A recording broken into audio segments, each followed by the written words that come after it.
Hi friends, welcome to Indu's Kitchen.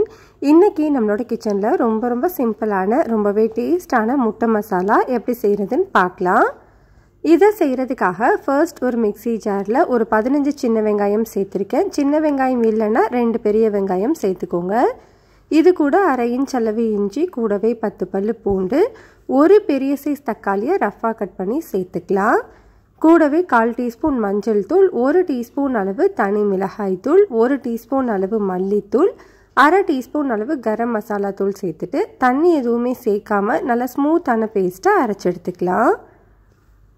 இப்போ பாருங்க, நான் அரைச்சி எடுத்துருக்கிறேன். இந்த பேஸ்ட்டை தனியாக வச்சுக்கோங்க.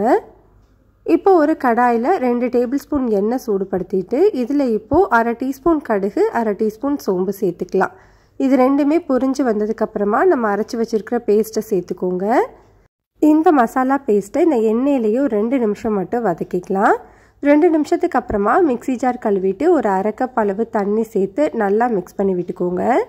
இது ஒரு 2 நிமிஷம் மட்டும் கொதிக்கட்டும்.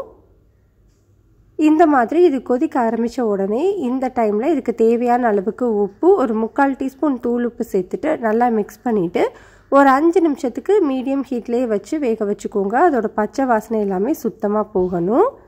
5 நிமிஷத்துக்கு அப்புறமா பச்சை வாசனை எல்லாமே போனதுக்கப்புறமா இதில் நம்ம முட்டை சேர்த்துக்கலாம்.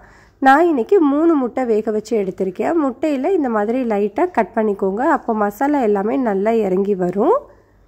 இப்போ நம்ம வேக வச்ச முட்டை எல்லாத்தையுமே சேர்த்துட்டு இது எல்லாத்தையுமே ஒன்று சேர்த்து மிக்ஸ் பண்ணி ஒரு 2 நிமிஷம் மட்டும் வேக வச்சுக்கலாம். 2 நிமிஷத்துக்கு அப்புறமா இது கூட 2 முட்டையை அப்படியே சேர்த்துக்க போகிறேன். இது நல்ல டேஸ்ட்டு கொடுக்கும். நான் இன்றைக்கி 2 முட்டை மட்டும்தான் சேர்த்துருக்கேன். உங்களுக்கு வேணும்னா நீங்கள் இன்னும் ஒரு முட்டை எக்ஸ்ட்ரா கூட சேர்த்துக்கலாம். சேர்த்த உடனே நம்ம கிளறே கூடாது. ஒரு 2-3 நிமிஷம் வெந்ததுக்கப்புறமா மேலாப்பில் இந்த மாதிரி கிளறி கொடுங்க. அப்போ தான் முட்டை கொஞ்சம் பெரிய பெரிய பீசஸாக கிடைக்கும்.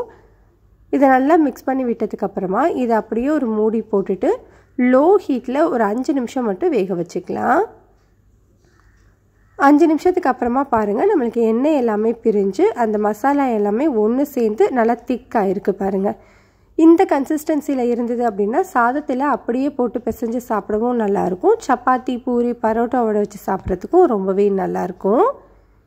இந்த டைமில் இதில் கொஞ்சமாக கருவேப்பிலை, கொத்தமல்லி மட்டும் சேர்த்து நல்லா மிக்ஸ் பண்ணிவிட்டு ஸ்டவ் ஆஃப் பண்ணிக்கலாம். அவ்வளோதான், நம்மளுக்கு ரொம்ப சிம்பிளான ரொம்பவே டேஸ்டான முட்டை மசாலா ரெடி ஆகிடுச்சு.